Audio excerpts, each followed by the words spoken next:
Cybella didn't know the Alpha King could smell a lie before the words finished leaving someone's mouth. She didn't know he'd been expecting a golden-haired beauty with a wolf so powerful it made grown men tremble, and that the moment her plain brown cloak crossed his threshold, every plan he'd made for this alliance shattered. And she definitely didn't know that being sent as her family's disposable disappointment would awaken something inside her that would bring the most feared pack in the realm to its knees.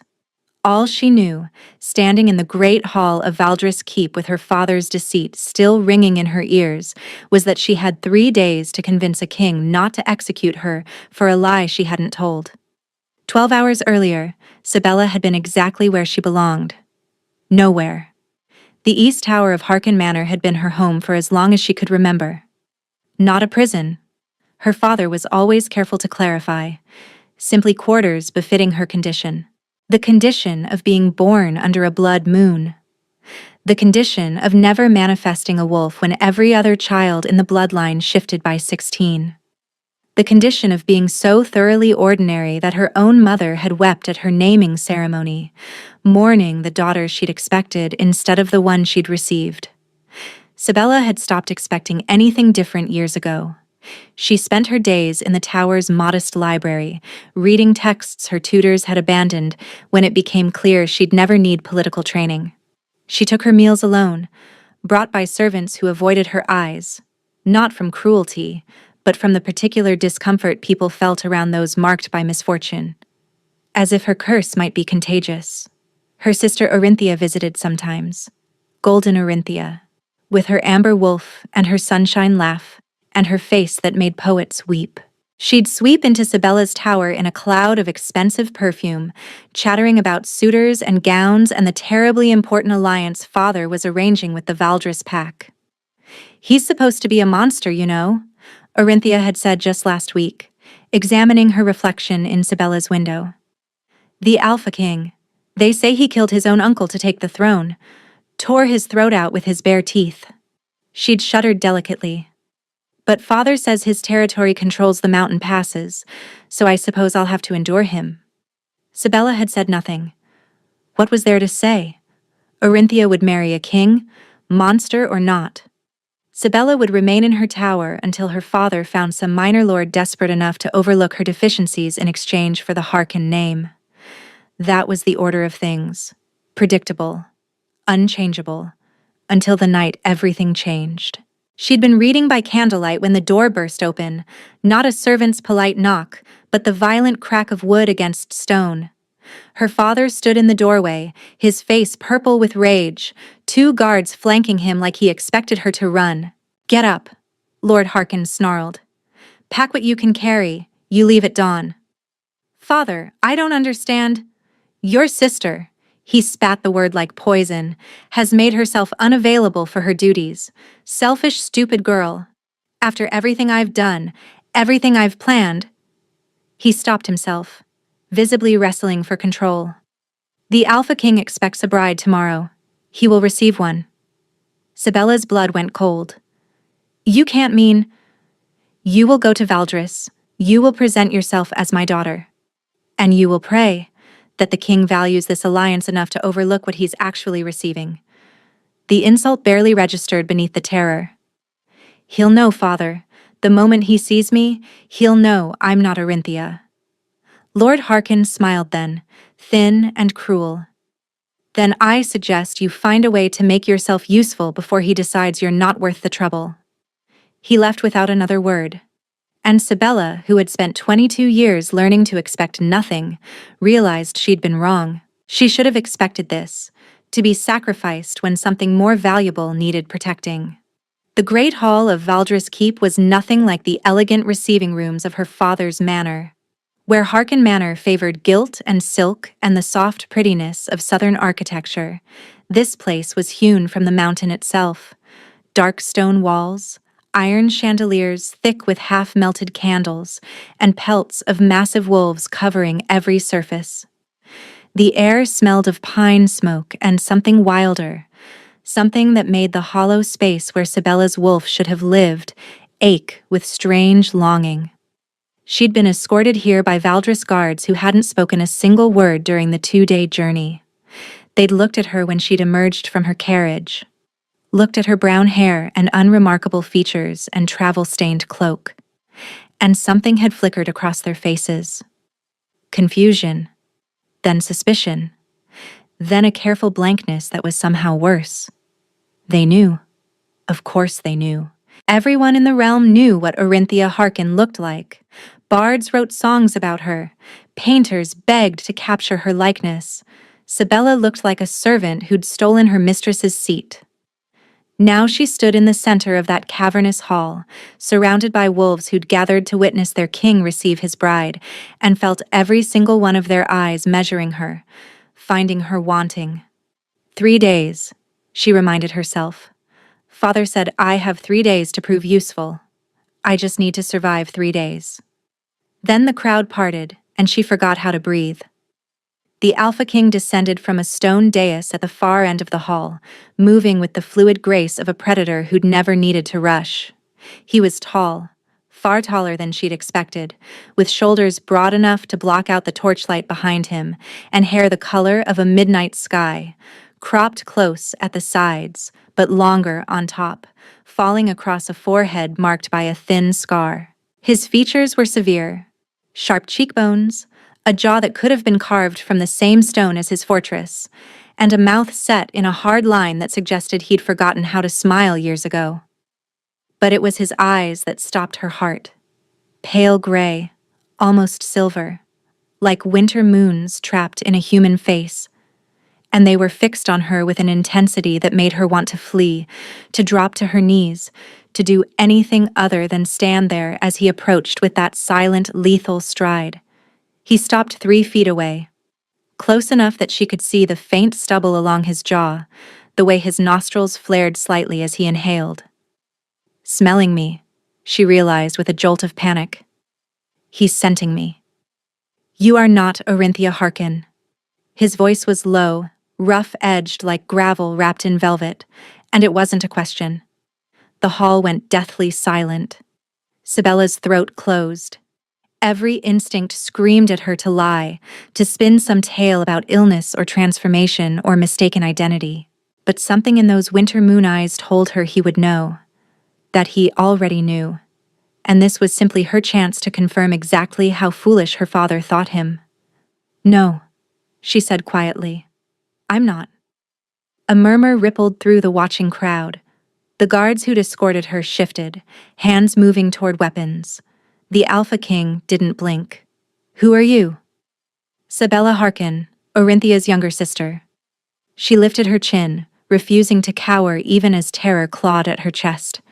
My sister became unavailable. Our father sent me in her place. Unavailable. The word dripped with contempt. And Lord Harkin thought I wouldn't notice the substitution? I believe he hoped you'd value the alliance more than the specific bride. Something flickered in that pale gray gaze, surprise perhaps, at her honesty, or maybe consideration of how slowly he should kill her. Your father is either very brave or very stupid. The latter, Your Majesty, definitely the latter. The words left her mouth before she could stop them. A guard inhaled sharply. Somewhere behind her, someone made a choked sound of disbelief. But the Alpha King? The Alpha King's severe mouth twitched. Not quite a smile. She doubted his face remembered how to form one, but something close. You're not afraid of me, he observed. I'm terrified of you, Sibella corrected. I simply don't see how showing it would help my situation. He studied her for a long moment, those storm-colored eyes roaming her face like he was reading a language he'd never encountered. She felt exposed down to her bones, certain he could see every flaw and every inadequacy, every reason her own family had deemed her disposable. Then he leaned closer, inhaling deeply, and his eyes widened almost imperceptibly. Interesting, he murmured, more to himself than to her. Before she could ask what he meant, he straightened and addressed the hall. The Harkin bride will remain as a guest while I consider how to respond to her father's creativity. His gaze cut back to Sibella, unreadable. 3 days. After that, I'll decide what you're worth." He turned and walked away, leaving her standing in the center of 100 hostile stares, her heart pounding and her mind spinning with a single thought. What did he smell on me? They gave her a room in the East Wing. Not the dungeons, which she'd half expected. Not the servants' quarters, which would have been appropriate for a failed substitution, but an actual chamber with a feather bed, a copper tub, and windows overlooking the pine forests that carpeted the valley below. Cybele paced the stone floor for hours, waiting for guards to come and drag her to execution. They never did. When the knock finally came, it wasn't guards at all. "The king requests your presence in his study." The servant who spoke was a young woman with dark braids and watchful eyes. She didn't look at Cybele with hostility exactly, more like cautious curiosity, the way one might observe an unfamiliar creature that hadn't yet proven whether it would bite. "Requests," Cybele repeated, "or demands. I've never known His Majesty to request anything twice." "Fair enough." She followed the servant through corridors carved directly into the mountain, past tapestries depicting wolves, hunting beneath strange moons, and battles fought in snow so thick the figures seemed to dissolve into white. Valdres Keep was ancient in a way that Harken Manor, for all its pretensions, could never match. This place had been carved by the first wolves, back when shifting was still a gift from the gods rather than bloodline inheritance. Cybele felt its age in her bones, pressing against that hollow space inside her where her wolf should have lived. The servant stopped before a heavy oak door. "Through here." Cybele entered alone. The study was smaller than she'd expected, lined with books and scrolls and maps pinned to every available surface. A fire crackled in a massive hearth, casting dancing shadows across the walls, and there, silhouetted against the flames, stood the Alpha King. He'd removed his formal coat. In just his linen shirt, sleeves rolled to his elbows, he looked less like a monarch and more like a warrior taking a rare moment of rest. The firelight caught the scar on his forehead, traced the hard line of his jaw, and made his eyes glow like molten metal. "Close the door." Cybele obeyed, her heart hammering. "You're not what I expected," he said without turning. "I spent 6 months negotiating this alliance, studied every report, every portrait, and every whisper about Orinthia Harken. I knew her favorite color, her preferred wines, and the names of the 3 suitors she rejected last spring." He turned then, and his gaze pinned her in place. "I prepared for a beautiful political weapon who'd spent her entire life training to manipulate men like me. Instead, I received you." "The disappointing sister." "Yes, I'm aware. Disappointing." He said the word slowly, tasting it. "Is that what they told you?" "Among other things." The king moved closer, each step deliberate, predatory. Cybele forced herself not to retreat. "When I scented you in the Great Hall," he said quietly, "I expected to smell fear, deceit, the particular desperation of a woman sent to her death." He stopped an arm's length away. "Do you know what I actually found?" Cybele shook her head, not trusting her voice. "Power." The word landed like a physical blow. Dormant. Buried so deep you probably don't even know it exists. But it's there, coiled inside you like a sleeping serpent. His eyes searched hers. "You're not wolfless, Cybele Harken. You're something else entirely. Something I've only encountered once before in my life." "That's impossible." I was tested. Every healer in 3 territories examined me. Healers look for wolves. They wouldn't recognize what you carry if it rose up and bit them. Cybele's head spun. "What are you saying?" "I'm saying your family didn't send me the wrong daughter." His voice dropped lower, gravelly with something that might have been wonder or warning. "They sent me exactly what I needed. They just didn't know it." Before she could respond, he turned away, moving to his desk where a stack of correspondence waited. She caught a glimpse of broken seals, urgent scrawl, a map with several locations circled in red ink. 3 months ago, members of my pack began disappearing. Wolves who ventured too far from the keep. Border patrols, hunting parties. His jaw tightened. At first I thought it was the Ashcroft pack pushing our boundaries. Then I found the bodies. Bodies?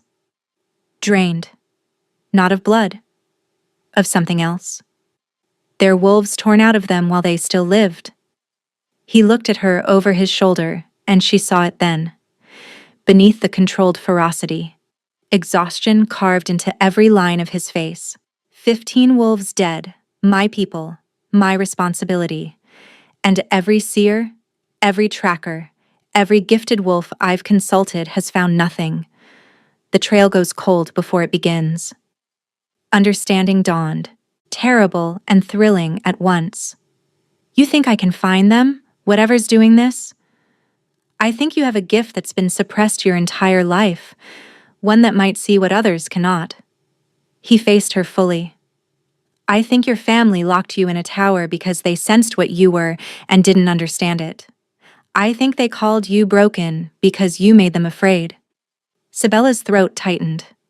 2 decades of isolation, of whispered pity, of being told she was less than nothing. And this stranger, this terrifying king, looked at her like she might be the answer to something. And if you're wrong, she whispered, if I'm exactly as useless as they said, then we're both out of options. His expression didn't soften, but something shifted in his voice. But I don't think I'm wrong, Sabella. And I suspect, somewhere beneath all those years of being told what you couldn't do, you don't think so either. Sabella stared at the maps, the circled locations, and the urgent evidence of a king running out of time. What exactly are you proposing? You've passed your 3 days of judgment, he said. Now I'm proposing something else. Stay. Not as a bride. That arrangement died the moment you stepped out of that carriage, but as an ally. He straightened, his posture shifting from weary commander to negotiating monarch. Help me find what's killing my wolves, unlock whatever gift you've buried, give me 3 weeks. And in return, my freedom. The words came out fierce, startling them both. Not marriage to some minor lord my father picks, not returning to that tower. Actual freedom. Gold enough to disappear, papers that prove I'm beholden to no one. The king studied her with new interest. You've thought about this. I've thought about nothing else for 12 years. Silence stretched between them. The fire crackled and popped. 3 weeks, he said finally. Give me 3 weeks to find the source of these attacks. If you help me, if your gift proves genuine, I'll give you everything you've asked for. Gold, papers, a ship to anywhere in the realm you want to go. His jaw tightened. And I'll personally ensure your father can never touch you again. And if I can't help? If this gift you think you sense is nothing but wishful thinking, then you're no worse off than you were when you arrived. I'll still release you. Just without the gold. You could simply throw me in a dungeon. Force me to comply. I could. He didn't deny it. But forced gifts have a way of twisting. Becoming unreliable. If you're what I think you are, I need you willing. He extended his hand, palm up. Do we have an agreement? Sabella looked at his hand. Large, calloused, marked with small scars that spoke of a king who fought alongside his warriors rather than behind them. Taking it would mean trusting a man she'd known for mere hours. A man who could still decide she was worthless and dispose of her without consequence.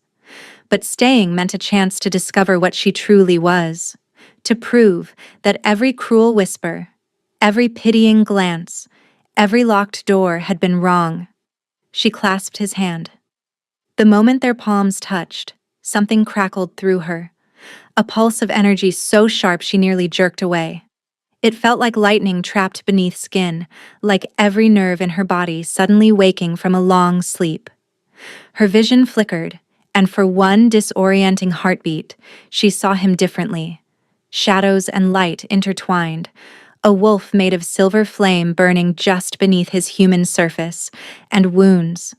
Old, deep wounds that had nothing to do with flesh. Lonely, she realized with shocking clarity. He's so terribly lonely. Then the vision vanished, and she was just Sibella again, gripping the hand of a king who was staring at her with something very close to shock. "You felt that?" she breathed. "Yes." His voice had gone hoarse, almost strained. He released her hand too quickly, stepping back like she'd burned him. 3 weeks. We start tomorrow." He turned toward the door, dismissing her, but not before she caught the slight tremor in his hands. Whatever had passed between them, the Alpha King was just as shaken as she was. And he clearly had no intention of explaining why. Sibella woke to gray dawn light, and the unfamiliar sensation of having slept through the night. In her tower at Harken Manor, sleep had always been fitful, a shallow thing, interrupted by cold draughts and darker thoughts. Here, wrapped in furs that smelled of cedar and pine, she'd fallen into a dreamless void and emerged feeling more rested than she had in years. She didn't know what to make of that. A servant arrived with breakfast. Fresh bread, honeyed porridge, smoked fish, and a small pot of tea that steamed fragrant and dark. More food than Sibella typically saw in a day. When she tried to thank the girl, young, perhaps 16, with a dusting of freckles across her nose, she received only a nervous nod before the servant fled. "They don't know what to make of me," Sibella realized. "The bride who isn't a bride. The prisoner who isn't a prisoner." She understood the feeling perfectly. After eating, she explored. No one stopped her. No guards shadowed her steps or redirected her toward approved corridors. She wandered through the keep's labyrinthine passages, past armories and storerooms and a massive kitchen where cooks shouted over bubbling pots and roasting meat. She found a training yard where warriors sparred with vicious efficiency, their movements too fast to be entirely human. She discovered a library that made her breathing stop, 3 stories of books spiraling upward, connected by wrought iron staircases and lit by windows cut directly into the mountain's face. Everywhere she went, she felt eyes on her, curious, suspicious, assessing. But no one confronted her until she stumbled into the healer's wing. "You shouldn't be here." The voice was sharp, female, and thoroughly unimpressed. Sibella turned to find a woman about her own age blocking the doorway, arms crossed over a leather vest that did nothing to hide the impressive muscles beneath.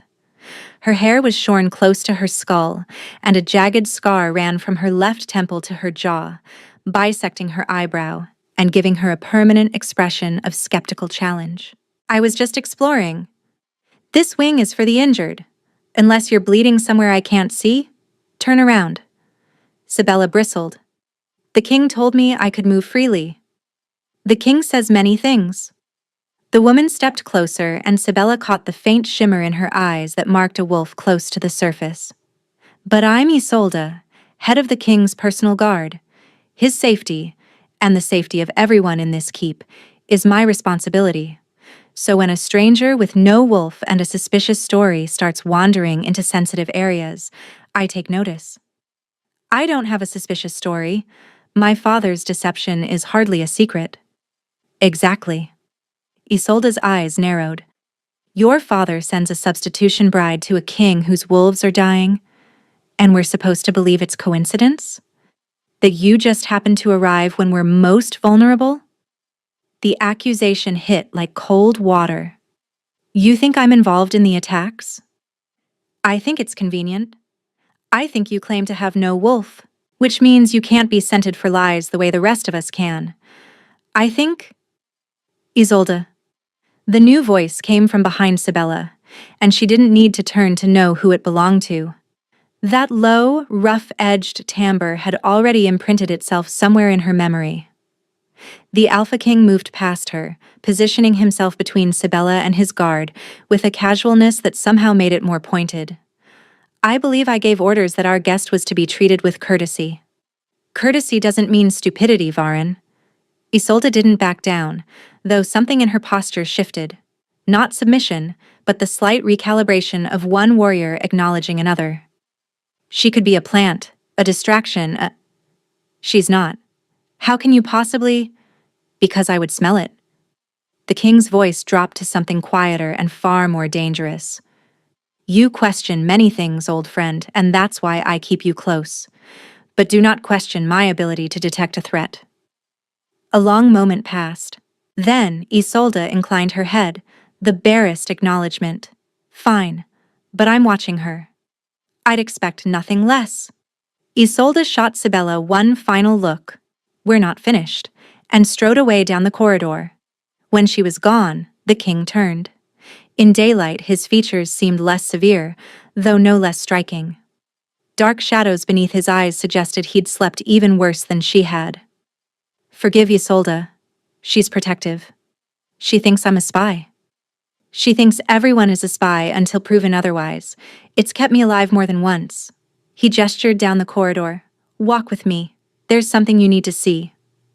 He led her deeper into the healer's wing, past rooms where the scent of herbs grew thick and the sounds of labored breathing filtered through closed doors. Finally, he stopped before a chamber at the end of the hall. Prepare yourself. He pushed open the door. The room held 3 beds. Each one contained a figure so still Sibella first thought they were corpses. But no. She could see the shallow rise and fall of chests, the occasional twitch of fingers. These are the survivors, Varen said quietly. The ones we found before the extraction was complete. They're alive, but their wolves are gone, torn out, and they won't wake. Sibella approached the nearest bed. A young man, perhaps 20, with auburn hair and a face that might have been handsome before whatever happened hollowed him out. His skin had a grayish pallor, and dark veins stood out at his temples like cracks in porcelain. What could do this? That's what I need you to help me find. She reached out, hesitating just above the young man's hand. That strange pulse she'd felt when touching Varen flickered at the edge of her awareness, calling to her. If I touch him, I don't know what will happen. That moment when we shook hands, I don't know how to explain it. Try. Sibella struggled for words. It was like seeing through you. Not physically, but the truth of you. Your wolf. Your wounds. She paused. Your loneliness. The king's expression flickered. Surprise, quickly masked. You saw all that from a single touch. I don't know if I can control it. I don't even know what it is. There's only one way to find out.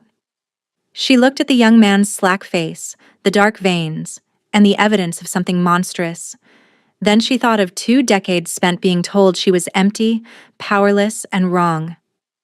What if they were all lying? What if this is who I was always meant to be? Sibella took a breath and pressed her palm to the young man's forehead. The world shattered. She was falling. No, being pulled, down through layers of consciousness that had never belonged to her. Darkness swallowed her vision, and then images burst like lightning. The young man running through a forest, fear choking his lungs, a figure emerging from shadows, cloaked in something that swallowed light itself, a hand pressing to his chest, fingers sinking through flesh like it was water, his wolf howling, fighting, and being ripped away, and beneath it all, a voice, cold, ancient, female. The Hollow King cannot protect them. The boneless bride will be my instrument. The old blood wakes, and Valdris will burn. Sibella wrenched her hand back with a gasp, collapsing against the edge of the bed. Her nose was bleeding, her head screamed with pain. Strong hands caught her shoulders, steadying her. What did you see? Varen's voice was urgent but not harsh. Sibella, what did you see? She looked up at him, tasting copper on her lips, the cryptic words still echoing in her skull. The Hollow King, the boneless bride. Someone is coming for you, she whispered. For all of you. And she knows I'm here. 3 days passed in a blur of visions and exhaustion. Each morning, Sibella touched the survivors. Each time, she fell deeper into fragments of memory, flashes of terror, glimpses of their attacker, and whispers of that cold, ancient voice. And each time, Varen was there to catch her when she surfaced, to press cool water into her shaking hands, to wait with uncharacteristic patience while she struggled to translate what she'd seen. The attacker was female, old beyond reckoning. She moved through shadows like water through cracks, and she was hunting something specific. Not just wolves, power. She was feeding, growing stronger with each wolf she consumed. And she knew about Sibella, knew and wanted. The boneless bride, Varen murmured on the third evening, turning the phrase over like a puzzle piece. That's what she called you? They sat in his study, a fire crackling low between them. Sibella had stopped pretending formality days ago. The visions left her too drained for posturing. Now she curled in a leather chair across from the king, a blanket wrapped around her shoulders, looking less like a political pawn and more like exactly what she was. A woman in over her head, clinging to the wreckage. Boneless, she laughed without humor. Wolfless, I assume she meant. The hollow king and the boneless bride. It's almost poetic. Hollow. Varen's jaw tightened. She's not wrong. Sibella looked up sharply. In 3 days, she'd learned to read the king's silences better than most people's speeches. This one carried weight. What do you mean? For a long moment, he didn't answer. Then he rose, moving to the window where moonlight spilled across the stone floor. My wolf has been diminished since the attacks began. I thought it was stress, exhaustion, the weight of losing my people. His hands clasped behind his back, knuckles white. But it's more than that. Something is pulling at me. The same force that's taking my wolves is already working on me, just slower, more careful. Why didn't you tell me? Because a king who admits weakness doesn't stay king for long. He turned, and the moonlight carved his features into sharp relief. And because I didn't want you to realize exactly how urgent this is, how much I'm gambling on your gift being real. Before we continue, please take 2 seconds to like this video. Sibella rose from her chair, letting the blanket fall.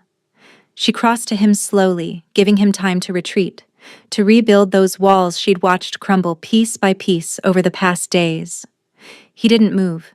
I spent my whole life being told I was empty, she said quietly, that the place where power should live was just vacant. And maybe that's why I can see what I see. Maybe you need someone hollow to recognize hollowness in others. She stopped an arm's length away. But you're not hollow, Varen. You're wounded. There's a difference. He inhaled sharply. In the firelight, his eyes looked almost human. Tired, uncertain, longing for something he couldn't name. You see too much, he whispered. Apparently that's my gift. The space between them felt charged, electric, like the moment before a storm breaks. Sibella knew she should step back, maintain the professional distance of their arrangement. She was here for 3 weeks. For freedom. For escape. But when she looked at this king, this fierce, lonely, wounded man who'd seen value in her when no one else had, escape felt less like salvation and more like running away from the first person who'd ever truly seen her. She rose on her toes and pressed her lips to his. Varen went rigid with shock. For one horrible heartbeat, she thought she'd misread everything, that she'd ruined the fragile alliance they'd built. Then his arms wrapped around her, pulling her against him with urgent strength, and he kissed her back like she was air and he'd been drowning for years. It wasn't gentle. There was too much hunger in it, too much loneliness finally given outlet. His hands tangled in her hair, tilting her head back so he could deepen the kiss, and she felt that same electric pulse from their first handshake, only magnified tenfold, a current running between them that made her gasp against his mouth. When they finally broke apart, both breathing hard, his forehead rested against hers. This complicates things, he said, voice strained. Everything about this is complicated. You're supposed to leave in 3 weeks. That was the deal. Sibella's heart stuttered. I know. I won't trap you. His voice cracked slightly on the words. Whatever this is, whatever is happening between us, I meant what I said. You'll have your freedom. What if I don't want it anymore? His eyes searched hers, hope and fear warring in their depths. Don't say that unless you mean it. I can't. He stopped, his throat working. I've lost too much, Sibella. I can't lose something I never actually had. She cupped his face in her hands, feeling the rough stubble against her palms, the slight tremor that ran through him at her touch. Ask me again, she said softly. After we survive whatever's coming, ask me to stay, and I'll give you my answer. That's not a promise. No, but it's hope. He kissed her again, softer this time, almost reverent. I can work with hope. The attack came the next night. Sibella woke to screaming. She was out of bed before full consciousness caught up, bare feet hitting cold stone as she ran toward the sound. The corridor was chaos.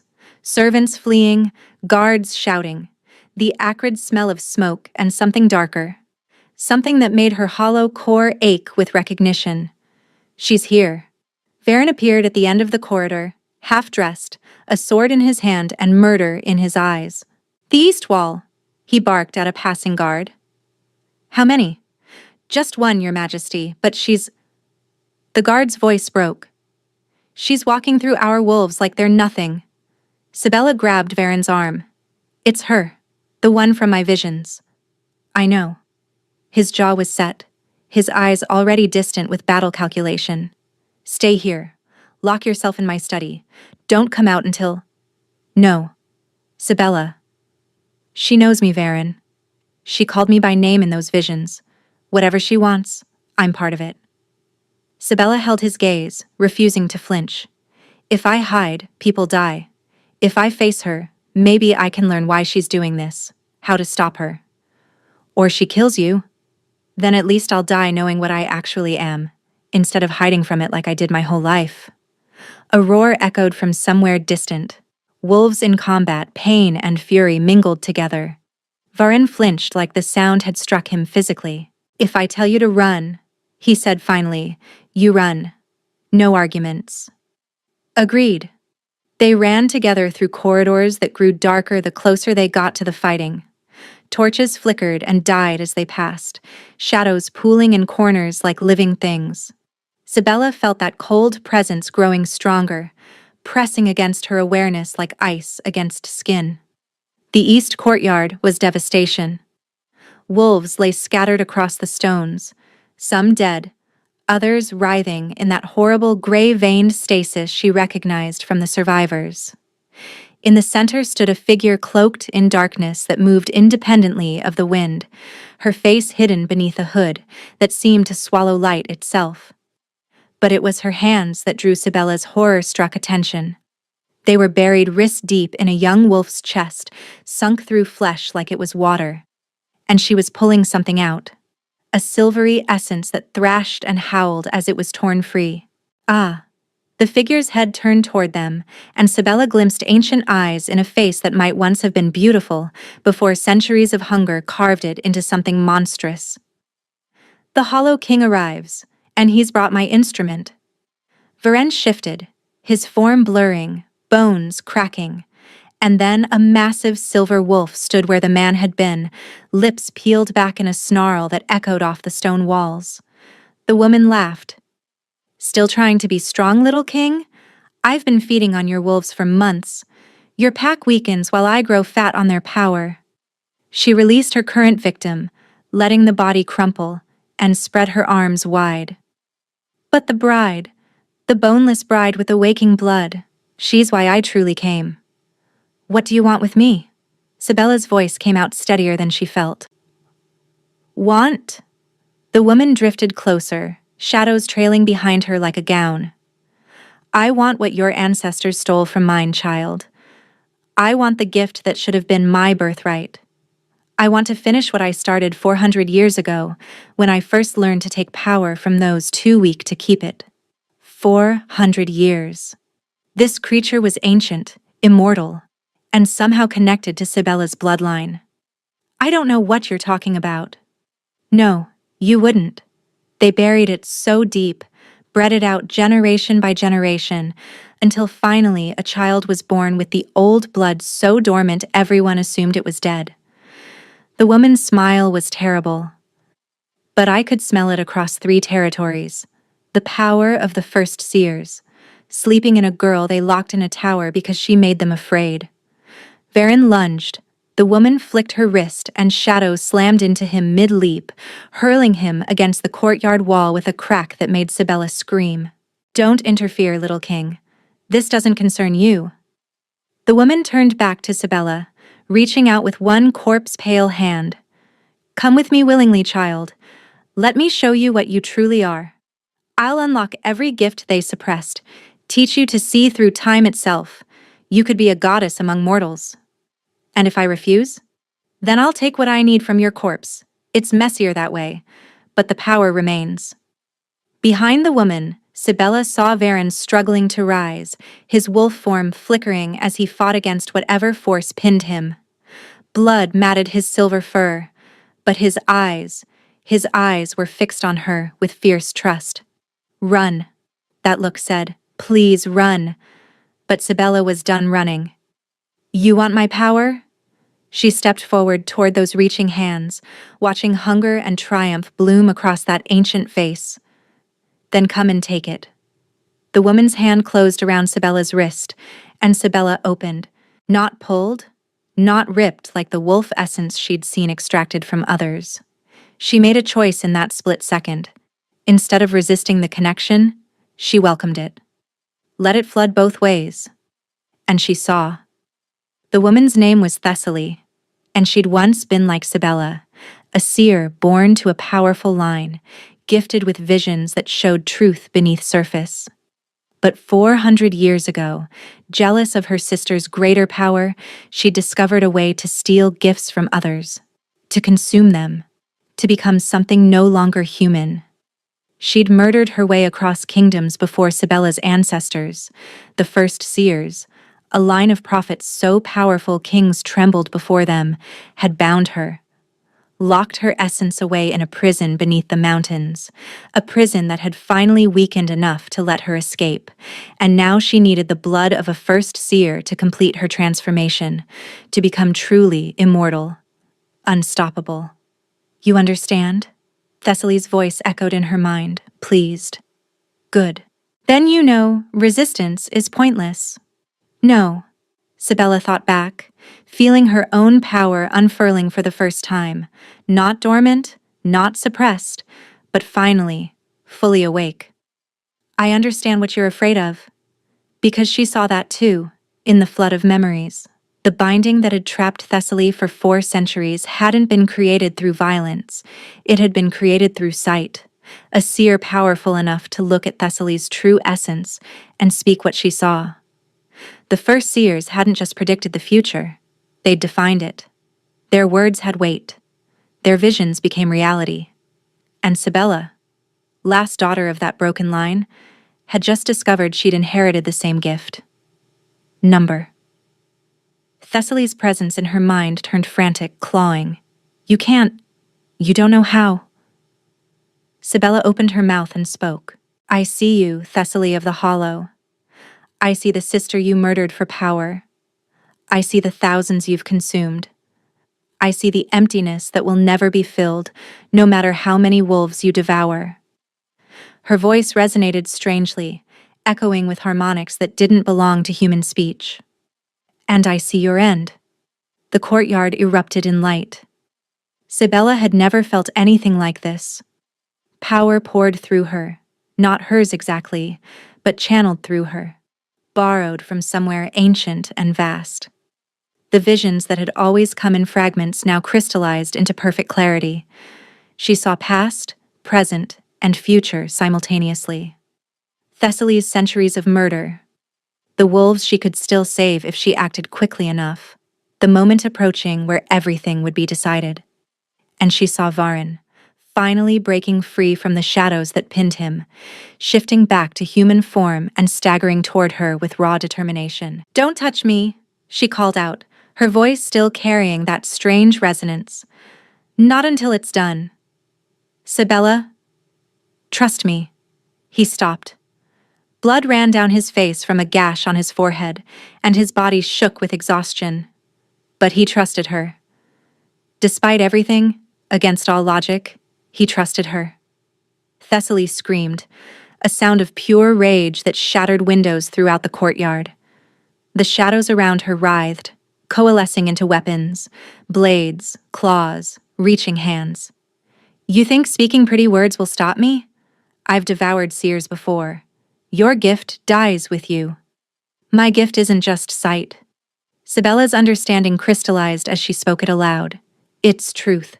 I see what is, and when I speak it, the world listens.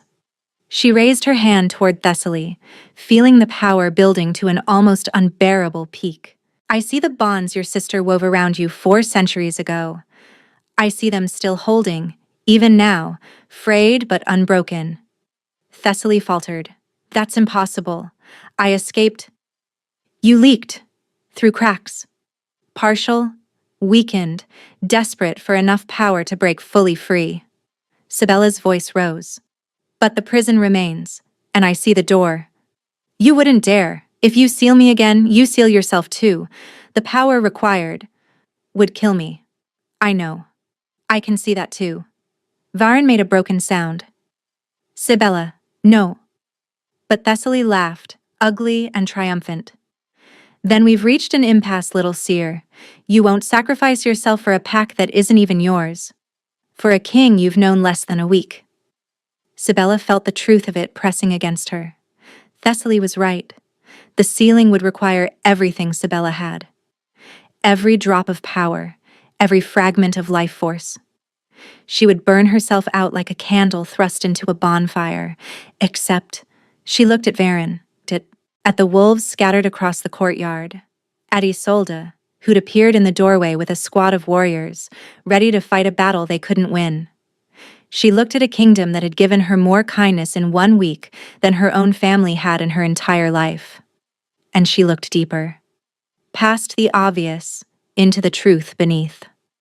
You're wrong, she said slowly. I don't have to seal you alone. What? The first seers worked together. That's how they bound you originally, not 1 seer, but 7, combining their gifts. Sibella's heart raced as the vision clarified. And wolves have bonds too. Pack bonds. Connections that let them share strength. Varen's eyes widened with understanding. If your pack gives me their power willingly, Sibella continued, I can channel it, not to seal you, to unmake you, to finish what my ancestors started. They would never, Thessaly snarled. I've killed dozens of their kin. They hate you, outsider, interloper. They don't know me. Sibella turned to face the wolves who'd gathered at the courtyard's edges, warriors, servants, elders, all watching with mixed fear and confusion. But they know their king. They know he brought me here to help. She looked at Varen, her heart in her throat. Tell them. Ask them to trust me. Just this once. Varen didn't hesitate. He shifted to his wolf form, raised his head, and howled. Not a cry of battle or mourning. Something deeper. Older. A call that resonated with pack bonds forged over generations. One by one, the wolves answered. Sibella felt it like a flood, warmth pouring into that hollow space inside her, filling the emptiness with borrowed strength. Dozens of wolves, then scores, their power freely given, channeled through the king who loved them into the seer who would save them. Thessaly's face contorted with fear. No. No. I see you, Sibella said for the final time, and I see your end. She spoke the truth, and the world listened. Light exploded outward, not harsh, but warm, golden, like sunrise after endless night. It passed through the wolves without harm, but where it touched Thessaly, the ancient creature burned, not with fire, but with truth. Every lie she'd told herself for 4 centuries, every justification, every denial, all of it stripped away, leaving only what she actually was. A frightened, jealous woman who'd traded her humanity for power and found it hollow. Please, Thessaly whispered, her form dissolving at the edges. I just wanted to matter. I know, Sibella said softly, but you chose wrong. The light consumed her. And then, there was nothing but ash. Drifting on a wind that smelled suddenly of spring, Cybele collapsed. She woke in Varen's bed. Not hers. She recognized the darker furs, the scent of pine, and something uniquely him that had become achingly familiar. Sunlight streamed through windows, warm and golden, and for a moment she simply lay there, marveling at the fact that she was alive to feel it. "You're awake." Varen sat in a chair beside the bed, looking like he hadn't slept in days. Dark circles shadowed his eyes, and stubble covered his jaw. But when she turned her head toward him, his expression transformed into something so raw with relief that her chest tightened. "How long?" Her voice came out hoarse, scraped. "3 days." He moved to the bed's edge, close but not touching, as if afraid she might shatter. "The healers weren't sure you'd wake at all. You gave everything you had, Cybele. You nearly—" His voice broke. "You nearly died for us. For a pack you didn't belong to. For a king you'd known less than 2 weeks. Seemed like the thing to do." He laughed, watery and ragged. "You're impossible." "So I've been told." Silence stretched between them, heavy with everything unsaid. Then Varen took her hand, cradling it between both of his like something precious. "The wolves you saved, the ones in the healer's wing, they woke when Thessaly died. All of them. Whatever she'd taken was returned." His throat worked. "You gave us back our people, Cybele. You saved my pack." "Our arrangement," she started, but he shook his head. "Forget the arrangement. The gold, the papers, the 3 weeks, none of it matters anymore." His pale gray gaze held hers. "I told you I'd ask you to stay after we survived, so I'm asking. Not as a king demanding alliance, not as a man calling in debts. Just—" He lifted her hand to his lips, pressing a kiss to her knuckles. "Stay. Please. Because I love you, and I can't imagine facing another day without you beside me." The words hit her like a wave, terrifying, overwhelming, and somehow exactly right. "You love me," she repeated stupidly, hopelessly, completely. "Since the moment you told me my father was definitely stupid." The ghost of a smile crossed his face. "I tried to resist it, told myself you deserve better than a hollow king with a broken pack. But then you went and saved us all, and I realized, I don't want to be noble about this. I want you, whatever way I can have you." Cybele thought about her tower at Harken Manor, the years of silence, of invisibility, of being told she was nothing.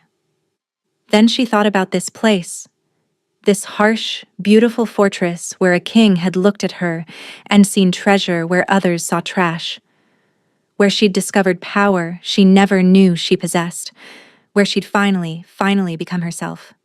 "Yes," she whispered. Varen's breath caught. "Yes? Yes, I'll stay. Yes, I love you too. Yes to all of it." She reached up, cupping his face in her hands. "Ask me to marry you." "Cybele Harken, will you?" "Yes." He kissed her like the world was ending and beginning simultaneously, and Cybele kissed him back with a lifetime of loneliness finally dissolving into joy. The ceremony took place under a full moon, in the same courtyard where Cybele had faced Thessaly. The stones had been scrubbed clean, new torches lit, garlands of mountain flowers strung between pillars.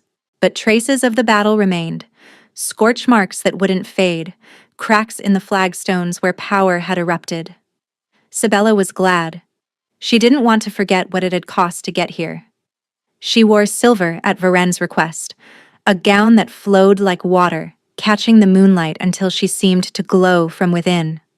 Her hair was loose, threaded with tiny white blossoms, and around her throat hung a pendant Varen had given her that morning. A wolf and an eye intertwined, the symbol of their merged houses. The pack filled the courtyard. Every wolf in Valdris, warriors and servants, elders and children, had come to witness their king take a mate. Isolde stood at the front, her expression still skeptical, but tempered now with grudging respect. She'd visited Cybele during her recovery, standing awkwardly by the door until Cybele had invited her in. They'd talked for hours. About duty, about trust, about the impossibility of belonging somewhere you were never supposed to be. "You're still strange," Isolde had said finally. "But I suppose we need strange. Someone to see what the rest of us can't."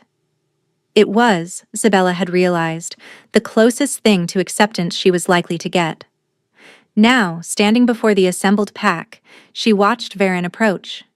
He wore black trimmed with silver, his dark hair combed back, his jaw freshly shaved. But his eyes were the same. Storm gray, intense, looking at her like she was the only person in the world. "I claim this woman as my mate," he said, his voice carrying across the silent courtyard. "Not by conquest or arrangement, but by choice. Her choice and mine. She came to us a stranger, sent by those who undervalued her. She leaves tonight as our queen." He extended his hand. Isabella took it. "I accept this king as my mate," she said, and felt the ancient magic of the pack bond responding to her words, recognizing her, welcoming her, weaving her into the fabric of something larger than herself. "I pledge my sight to his service, my truth to his people, my heart to his keeping. From this night until my last." The bond snapped into place like a key turning in a lock. Power flooded through her, not painful this time, but warm, golden, a connection to every wolf present that hummed with shared strength. And then, as one, the pack knelt, Isolde first, her scarred face solemn, then the warriors behind her, row after row, heads bowed in acknowledgement of their new queen, the servants, the elders, the children who didn't fully understand but followed their parents' lead. An entire pack, kneeling to the woman they'd been told was worthless. Sibella's vision blurred with tears. "Rise," Varen commanded, his voice thick with emotion. "Rise and welcome your queen." They rose, and they howled, a sound of joy and belonging that echoed off the mountains and shook the stars themselves. Later, much later, when the celebration had finally quieted and they lay tangled together in furs that now belonged to both of them, Varen traced lazy patterns on her shoulder. "Tell me something," he murmured. "Anything. When you touched Thessaly, when you saw her memories, did you see anything about us? About our future?" Sibella smiled against his chest. "I saw possibilities. Branches of what might be. And in every single one where I chose to stay, I saw happiness. Not perfect, not without struggle, but real." She lifted her head to look at him. "I saw children with your eyes and my stubbornness. I saw years of partnership. I saw growing old together, still arguing, still laughing. Sounds exhausting. Sounds like exactly what I want." He kissed her forehead, soft and reverent. "I still can't believe they sent you to me, the sister they thought was worthless." "They sent the wrong daughter," Sibella agreed. "And got exactly what they deserved. Nothing. While I got everything." She thought about that. About the tower, the years of silence, the carriage ride she'd taken expecting death, and finding instead a world she never knew existed, a power she never knew she had, a love she never dared imagine. "They wanted to punish me," she said quietly. "Sending me here. They thought they were disposing of a problem. Instead?" Sibella smiled, feeling the pack bond thrumming through her veins, feeling Varen's heartbeat steady beneath her palm, feeling for the first time in her life like she was exactly where she belonged. "Instead, they set me free." Where are you listening from? Let's meet in the comments. I love hearing your thoughts. And if you'd like to support me, please subscribe. It's free, and it helps more people hear these stories.